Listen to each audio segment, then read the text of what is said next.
Makikita ko yung mga pinuruan na palitada.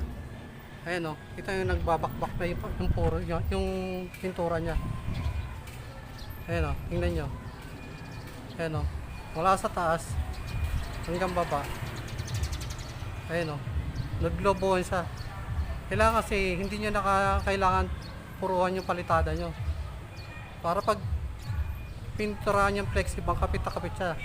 Kailangan wrap lang siya. Yun yung mula ron hanggang sa baba o. Nagbakbaka na. Ayun o, kitang kita nyo naman yung pagkabakbak ng pintura. Kailangan, hindi na kailangan puruan yan. Huwag nyo nang gagawin yan yung may puro. Kailangan wrap lang sa pag kinapitan